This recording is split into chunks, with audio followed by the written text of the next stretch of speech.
Dictation start होगा 5 second बाद। Start.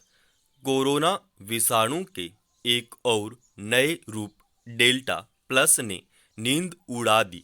चिंता की बात ज़्यादा इसलिए है कि हाल में इसके 40 से ज़्यादा मामले आ गए।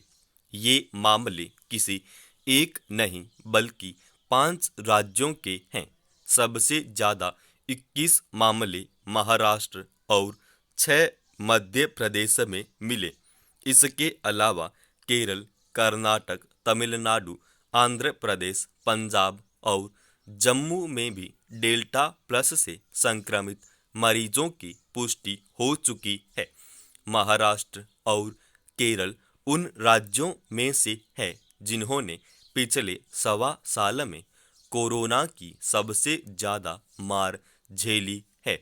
इसलिए केंद्र सरकार ने राज्यों को परामर्श जारी किया है कि वे इस नए रूप वाले विषाणु के खतरे से निपटने को तैयार रहें।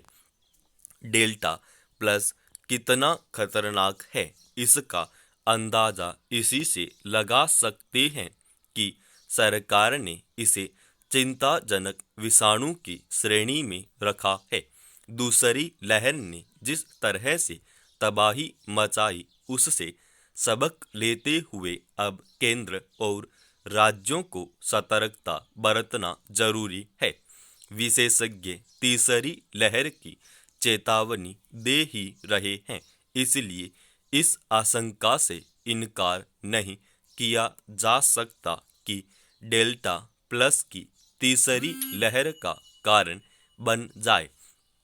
अभी तक देखने में यही आया है कि डेल्टा प्लस संक्रमण भी उसी तरह से फैल रहा है जैसे कोरोना फैलना शुरू हुआ था। लोगों की बेरोकटोक आवाजाही से संक्रमण एक राज्य से दूसरे राज्य में पहुंचा और तेजी से फैलता गया। मध्य प्रदेश, महाराष्ट्र, कर्नाटक, केरल, तमिलनाडु, आंध्र प्रदेश आदि सभी राज्यों की सीमाएं एक दूसरे से लगी हैं। इसलिए अगर किसी भी राज्य से कोई संक्रमित दूसरी जगह पहुंच गया तो वह निश्चित तौर पर संक्रमण का वाहक होगा, वरना इन राज्यों में नए स्वरूप के मामले कैसे मिलते।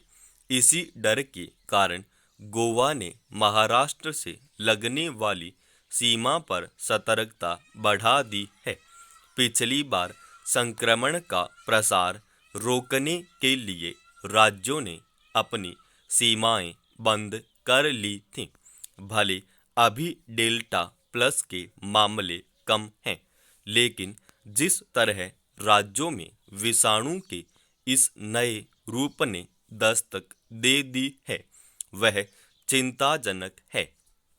कहने को डेल्टा प्लस के मामले अमेरिका, रूस, चीन, ब्रिटेन, जापान, पोलैंड, स्विट्जरलैंड और नेपाल में भी मिले हैं, पर इनमें से किसी भी देश ने इसे चिंताजनक करार नहीं दिया है।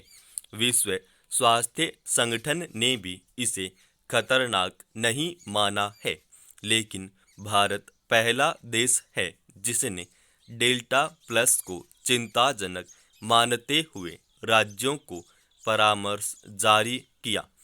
कोरोना विषाणु अब तक हजारों तरह के नए रूप बदल चुका है। वैज्ञानिकों के लिए यह कोई कम बड़ी मुश्किल नहीं है। विषाणु के रूप बदलते रहने के कारण संक्रमितों की जांच से लेकर टीका विकसित करने तक में बाधाएं आती हैं। यह तय कर पाना भी आसान नहीं रह जाता कि कौन सा मरीज किस रूप के विषाणु से संक्रमित है और कौन सा टीका किस किस रूप का तोड़ बन सकता है। अभी तक यही माना जा रहा है कि भारत में दूसरी लहर का कहर डेल्टा रूप वाले विषाणु ने ही बरपाया।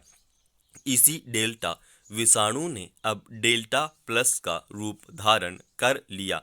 बहरहाल अब इससे डरने के बजाय इसे पिछली लापरवाहियों के सबक के रूप में लेने की जरूरत है। जांच और संक्रमित व्यक्ति के संपर्कों में आने वालों का पता लगाकर उन्हें एकांतवास में रखने और पर्याप्त इलाज देने की जरूरत है। संक्रमितों की जांच से लेकर इलाज तक में जिस तरह की लापरवाही और कुप्रबंधन का जो खमियाजा हमने भुगता है, उससे अब बचना होगा, नहीं तो बहरूपिया विषाणु और घातक साबित हो सकता है। समाप्त।